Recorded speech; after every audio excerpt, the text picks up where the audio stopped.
Today we will be creating monthly dashboard pages. These pages are going to be single pages and not spreads, but you can absolutely create an entire spread if that's what you want to do.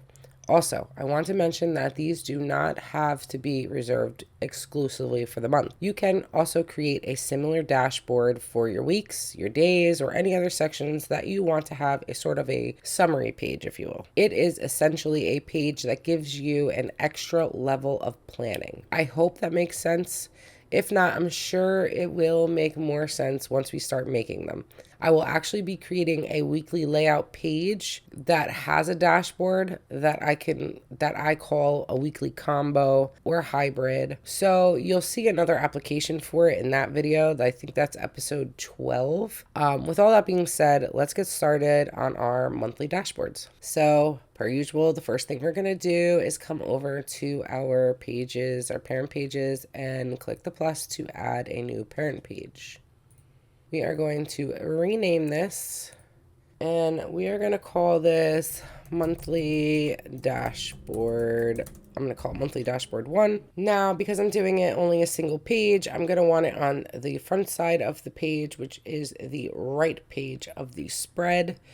But I will show you on both on both sides, because the only difference is going to be like where the margin is, which is very easy just to shift it over. First, let's just go ahead and create our page header. You've seen this numerous times by now if you've been following along with the series. So we're going to make our text box center. We're going to say January 2025. And with my cursor still in there, I'm going to go ahead to my paragraph styles, and I am going to use my page headers that we created in episode 4, I believe. Okay, so that's our page header. Let me go over here and zoom in on this one page, since we're going to be working on one at a time. So the first thing I'm going to do is I'm going to create a box. I'm going to make this box, let's do about 3 inches wide and about 5 inches high. So go ahead and create that box. I want 0.5. I want my rounded corners. Let's go ahead and let's round them just a little bit less. Let's go with 0.125. I want this, of course, to be my 70% black. So what I want to show you, because going forward, we're going to be using a lot of boxes to create different sections on the pages. And so what we can do is we can create something called an object style. I have the box open here, but I have that on the side here. But if you don't see it, you can come up to Window and come down to Styles and then go to Object Styles, and this box will come up. And this is just like the other styles, except for there's so much more that you can save in here. With this selected, we're going to go ahead and hit plus to add an object style. And then we are going to come up here, and I'm going to name this boxes. And here you're going to see all the different things that you can save, the different aspects and things of different graphics, objects that you can save. So like, let's say you had a bunch of pictures and you wanted them to all have the same frame, or you wanted them to all be the same exact size to fit in a particular space, or the same stroke, or, you know, just, it's really endless. You can set that up here. And for these purposes, I mean, you can definitely take your time, go through, see all the options you have, right? But for our purposes in this planner, I'm just going to leave the first 3 checked. Okay, I don't want size and position options to be saved, because I'm going to be creating different boxes of different sizes. So I'm going to uncheck everything else for this particular object style that I need. So what I want is the fill, I want the stroke, and I want the corner options to all be saved. So whenever I create a box, I can just apply this object style to it. Okay, so I'm going to go ahead and click enter or okay, and there we have our style selected. Okay, so now I'm going to go ahead, I'm going to create 2 more boxes. How about we do this box? Let's do it 3 wide, and let's do it 2.4, because I'm going to create 2 boxes out of this. So here we go. Let me move this over here. We want it to be kind of lined up there.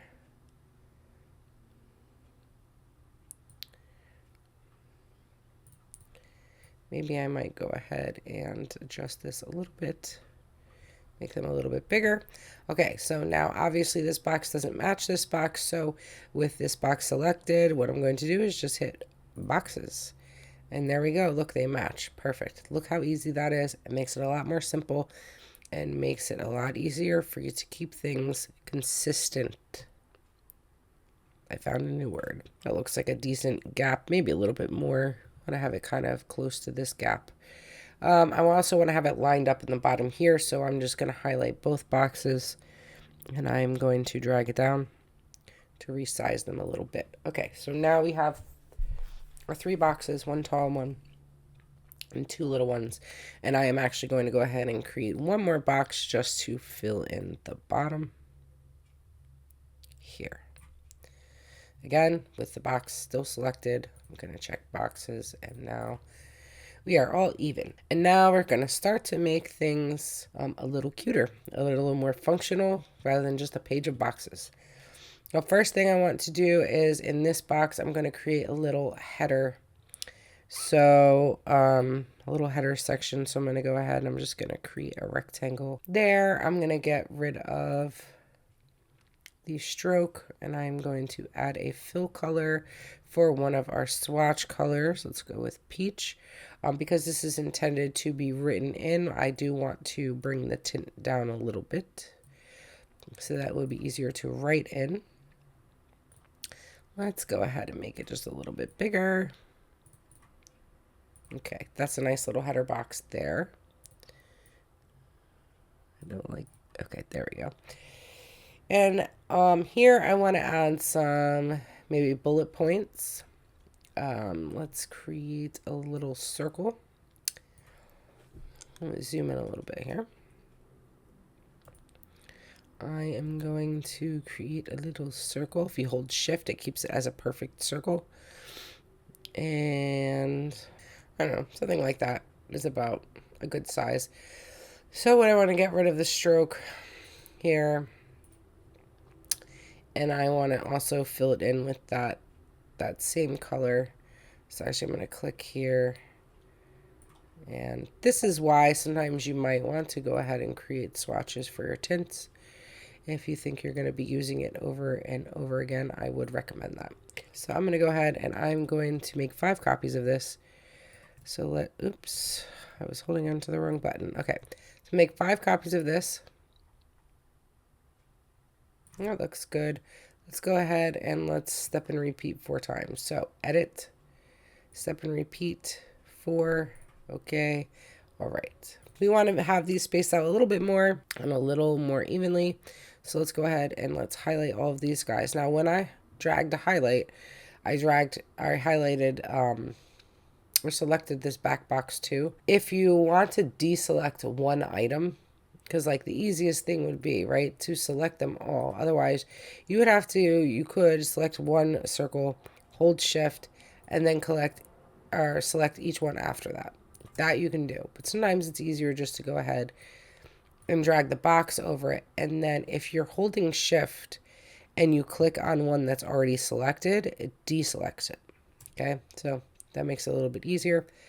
And now, without holding shift, we want to select the top one because we are going to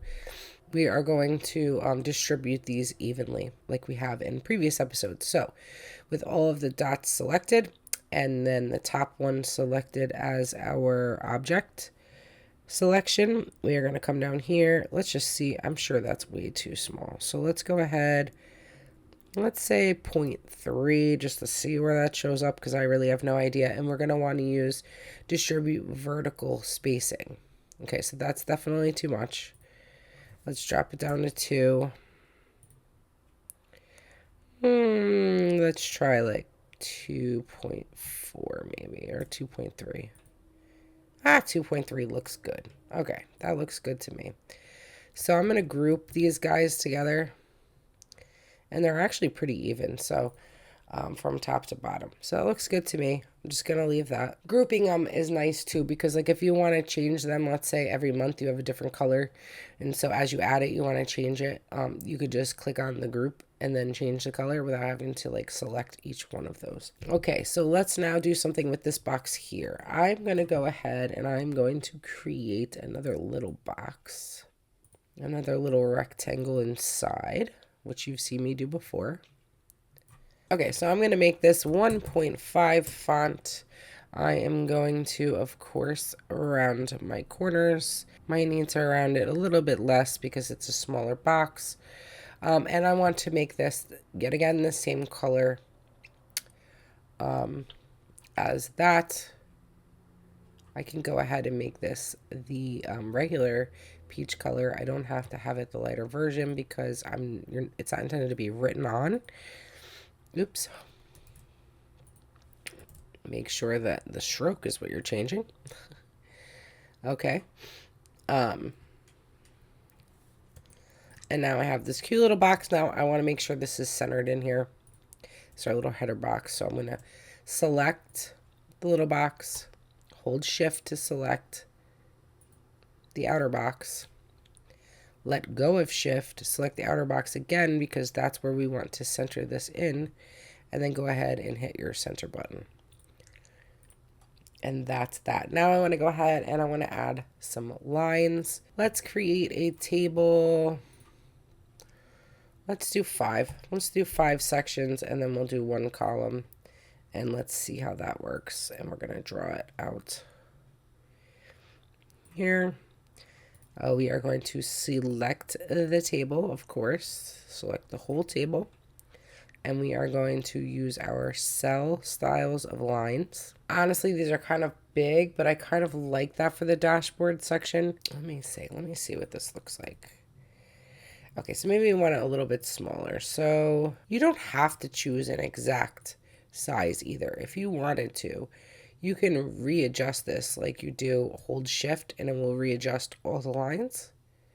And you can make it a little bit smaller if you would prefer to do it that way. Like, I like to keep majority of the lines very consistent, but they don't have to be all the exact same. Sometimes it's okay. You're doing it more for like the look. And I like that. So that's good. So that's our first dashboard. Actually, let's go ahead and we are going to add our dot grid down here. Now, you can go ahead and recreate our dot grid the way that we did back in episode 5 when we did our notes pages. But you don't have to go through all that again. You could simply come up to our dot grid page here. You can just click here, Command C or Control C to copy, come back down to your page, select this object, and then we're going to go to Edit, Paste Into, and it will paste that dot grid in there. And then you see like it's not perfect. It's like a little bit off, so you might want to, shift it around a little bit. Maybe you might want to make, for me, so like I might make the frame a little bit smaller just so that I can get rid of those those dots on the edge because I don't really like that. There you go. And now you can just center this whole thing to the margins. And there you go. So you don't have to recreate the dot grid page. If you didn't watch the notes page video that we did that showed how to make the dot grid, then go back to that episode and watch that because I'm not going to show that in this episode. That's not what this episode is about. That's it. Look at that. That's our first monthly dashboard. And it just gives them a chance to plan different things for the month that they may want to plan. Okay, so we're moving on to our second dashboard here. This one's going to be a little more basic. So I'm not going to show you how to redo all of these again. See, I'm just going to copy and paste these two over because we're going to use these as a starter point. I don't think that you need to learn how to do them all over again. Okay, let's move this guy over here. We'll move this guy down here. Okay, now copy and paste the header over because that's The same, again, these are going to be two different pages. These are not a spread here. These are individual pages. So this is just a different example. I'm just doing it right next to it. So let's draw a new box. We're going to make it margin width and maybe about 2.4 inches high.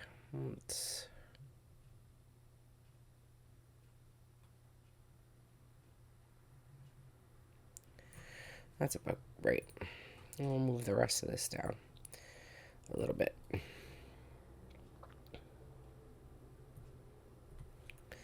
All right, so we are going to go ahead and what are we going to do? Can you guess?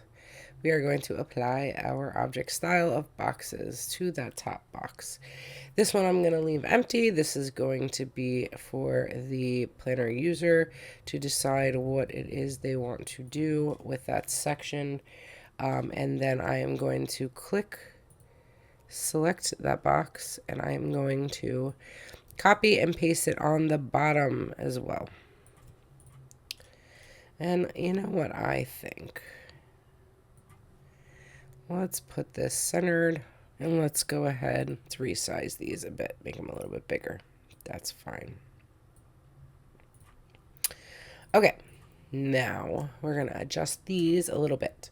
So I do like the little box here. We are going to go ahead and we are going to make this just our regular 0.5 stroke. We are going to make it our black. This one's going to be a much simpler one. We just need a much simpler box. Let me make this a little bit bigger, maybe a little bit bigger. Okay. And we like the dots here, but we are going to get rid of, that's probably good. I'm going to go ahead and copy this over here. This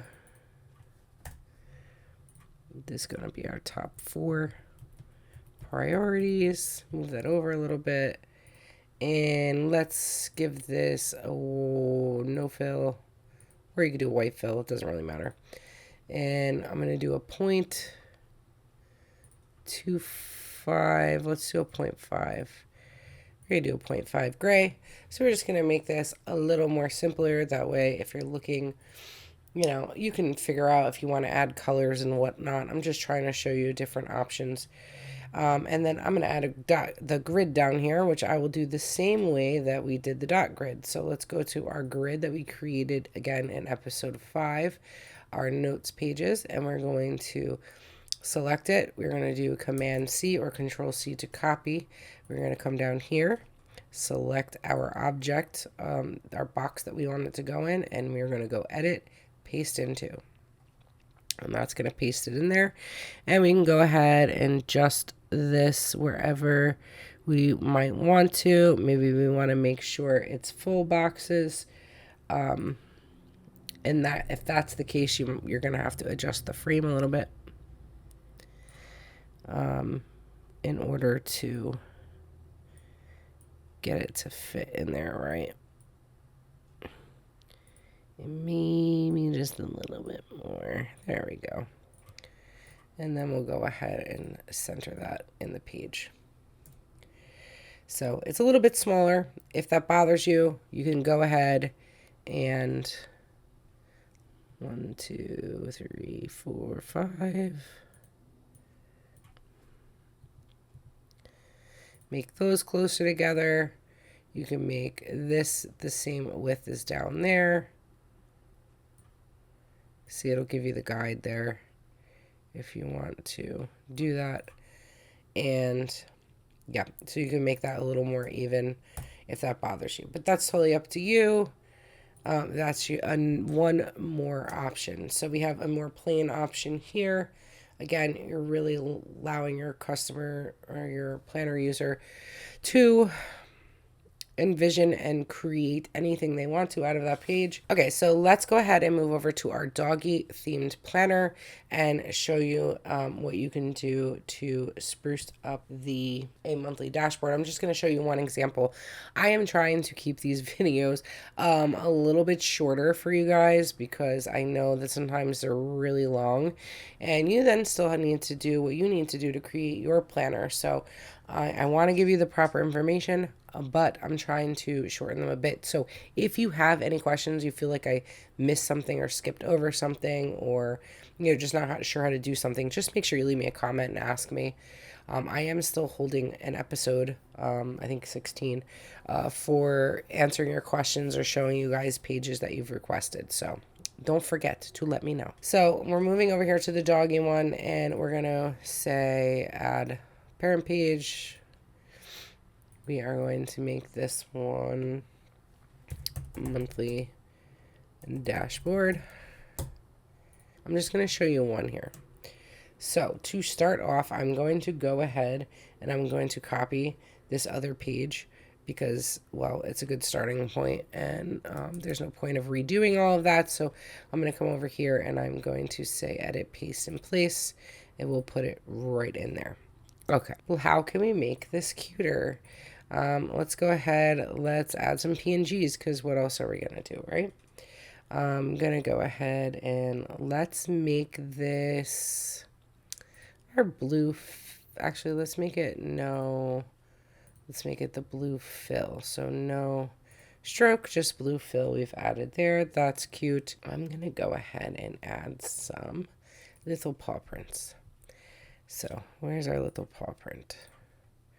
Let me zoom in a bit here so I can fit this right. All right, I'm going to go ahead. I'm going to make that maybe about half the size.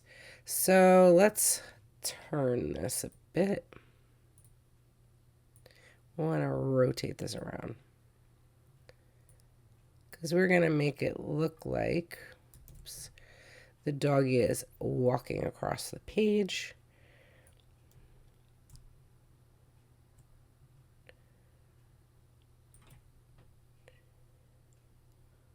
All right, now once I've done that twice, I can group this together. So with the group selected, I'm going to hold Shift, Option, and drag over.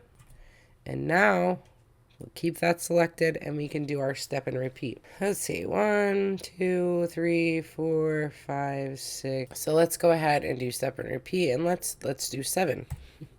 7 times. Okay, perfect. All right, so we just want to get rid of this one little extra paw print, and actually that's pretty good. I might want to make this a little bit smaller, just a little bit smaller, just to give us a little more gap. Let's look back. Okay, that's cute. I like that. It's like the doggy's walking across our little page here. So the other thing I wanted to do is I wanted to add some little cute PNGs up here. I know, what a shocker, but it does really add a lot to it to just add these cute little guys. Let's add him here. Let's see how that goes. And let's grab another one. There he is. All right, we're gonna add this guy. They're just chilling. All right, 2 more. All right, let's put this little guy here. And 1 more. Yeah, let's use this guy.